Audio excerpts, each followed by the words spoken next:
MLA గారు కొడుకు కబ్జాలు చేసి కోట్లు సంపాదించాడంట. అవును, నిజంగానే సంపాదించాడు.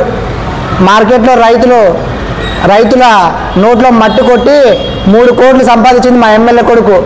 అదేవిధంగా అప్పుడు మీనాక్షి నాయుడు గారు తమ్ముడు ఉమాపతి నాయుడు గారు కబ్జాలు చేసి కమర్షియల్ కాంప్లెక్స్లు కట్టాడు, మా ఎమ్మెల్యే కొడుకు కట్టాడు. అట్లా అంతేకాకుండా ఈరోజు ఆదోని నియోజకవర్గంలో మూడు చిత్రాలు చెప్తాను. ఎందుకంటే నల్లమల్లిలో వీరప్పని చూసింటాం, కానీ ఆదోని నియోజకవర్గంలో మీనాక్షి నాయుడు గారిని చూస్తే సేమ్ నల్లమల్లిలో వీరప్పని తలపిస్తాడు.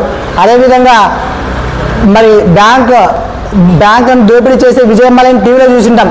టీవీలో చూడాల్సిన అవసరం లేదు. ఆదోని నియోజకవర్గంకి వస్తే భూపాల్ చౌదరి గారిని చూడొచ్చు. ఏ విధంగా అయితే కోట్లు ఎగిరేసినాడు రైతులకి, ఆయన బ్యాంకులకి ఎగిరేసినాడు, ఈయన రైతులకి ఎగిరేసినాడు. అంతే నయం చూసాం టీవీలో. అదే ఉమాపతి నాయుడు గారిని చూస్తే నయంని మించిపోయాడు, ఆదోని నయంగా పేరు తెచ్చుకున్నాడు. ఇది మీ చరిత్ర. అంతేగాని మా ఎమ్మెల్యే గారు కానీ మా ఎమ్మెల్యే కొడుకు గారు కానీ నిజంగా కబ్జా చేసింటే మీరు ఎవిడెన్స్తో సహా తీసుకొని వస్తే మా ఎమ్మెల్యే గారు న్యాయం చేస్తామని చెప్పేసి నీకు 1-2 సార్లు స్టేట్మెంట్ ఇవ్వడం జరిగింది. అంతేగాని ఊరికనే ఏదో నోటికి ఏది పడితే అది మైక్ని చేతితో పట్టుకున్నా కాలుతో పట్టుకున్నా మైకే, కానీ నోరు అదుపులో ఉండాలి. ఎందుకంటే రాజకీయంగా మాలాంటి న్యూ కమర్స్కి మీలాంటి వాళ్ళు ఆదర్శంగా ఉండాలి, ఒక ఉన్నతనంగా ఉండాలి. అంతేగాని ఈరోజు మీనాక్షి నాయుడు గురించి నేను కూడా మాట్లాడతాను. ఎందుకంటే మీనాక్షి నాయుడు గారు నిన్న మాట్లాడడం జరిగింది. నేను పార్టీకి విశ్వాసంతో ఉన్నాను, విధేయతతో ఉన్నానని చెప్పడం జరిగింది. విధేయతతో 1994లో నీకు ఎన్టీ రామారావు గారు టికెట్ ఇచ్చాడు, బీఫార్మ్ ఇచ్చాడు. 1994లో మరి ఎన్టీ రామారావు గారు వచ్చి ఆదోనికి ప్రచారం చేస్తే నువ్వు గెలిచినావు. 1905లో ఏం జరిగింది? 1990 ఏం జరిగింది? ఆ రోజు నువ్వు ఎక్కడ ఉన్నావు? ఎవరి వర్గంలో ఉన్నావు? దివంగత మహానేత ఎన్టీఆర్ గారికి చెప్పులు వేసేటప్పుడు నువ్వు ఎక్కడ ఉన్నావు? మీనాక్షి నాయుడు గారు చెప్పాలి. అదే నీ విశ్వసనీయత. పార్టీ పెట్టినటువంటి నాయకుడికే వెన్నుపోటు పొడిచావు. ఈరోజు పార్టీ విశ్వాసం గురించి, విలువల గురించి మాట్లాడుతున్నావు. అంతేకాకుండా మీనాక్షి నాయుడు గారికి కానీ టీడీపీ ఉమ్మి సలీం గారు ఉన్నారు, అందరిపైన ఆయన ఊరికే మాట్లాడతారు. డబ్బాలో రాళ్ళేసి డబ్బు ఏ విధంగా కొడతారో ఆ విధంగా మాట్లాడతారు. ఏదన్నా కూడా విత్ ఎవిడెన్స్తో మాట్లాడండి, రాజకీయాల్లో హూందతనంతో మాట్లాడండి. ఎందుకంటే మాలాంటి వాళ్ళకి ఆదర్శంగా మీరు ఉండాలి. అంతేగాని మీరేదో మీ యొక్క పబ్బం కోసం రాజకీయ మరి అనిశ్చితులు ఉన్నారు కాబట్టి మీ యొక్క రాజకీయ ఇంకొకటి కరోనా సమయంలో ఇదే మీనాక్షి నాయుడు గారు కానీ వాళ్ళ తమ్ముడు గారు కానీ మరి మీనాక్షి నాయుడు గారు కొడుకు కానీ ఎక్కడున్నారు?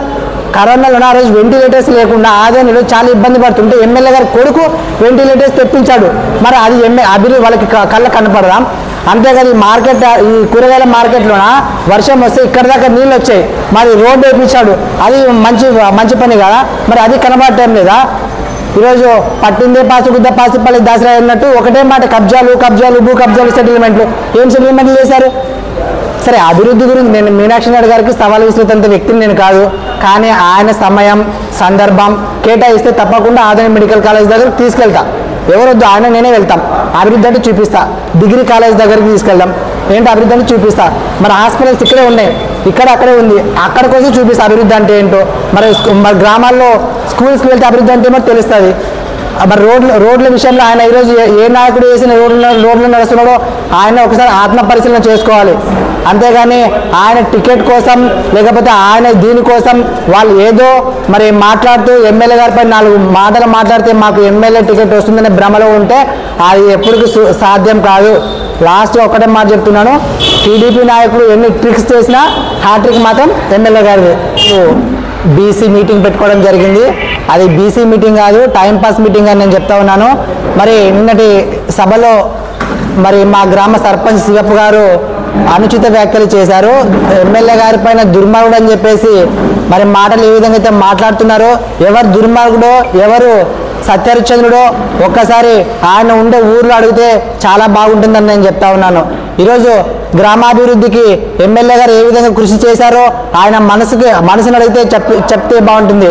అంతేకాని ఈరోజు గ్రామంలో మరి ఏ విధంగా అయితే రోడ్లు వేయించాడో ఎమ్మెల్యే గారు, జేజేఎం ద్వారా ఏ విధంగా అయితే పైప్ లైన్ వేయించాడో, అదేవిధంగా సమ్మర్ ట్యాంక్ కట్టించాడో, ఇవన్నీ మీ హయాంలో వచ్చాయా లేకపోతే మా ఎమ్మెల్యే హయాంలో వచ్చాయని చెప్పేసి నేను అడుగుతా ఉన్నాను.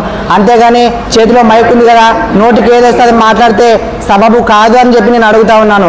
ఈరోజు నీకు నిజంగా అంటే మీ నాయకుని పైన మీ యొక్క పార్టీ పైన నమ్మకం విశ్వాసం ఉంటే ఏ విధంగా అయితే టికెట్ తీసుకురావాలని చెప్పేసి వెళ్ళి మీరు ఒక సభ పెట్టుకొని చంద్రబాబు నాయుడు గారితో మాట్లాడితే సరిపోతుంది. అంతేగాని అని చెప్తే సెలవు తీసుకుంటున్నా. Thank you. నా పేరు నాగప్ప, దొడ్డనికేరి, వైసీపీ కార్యకర్త.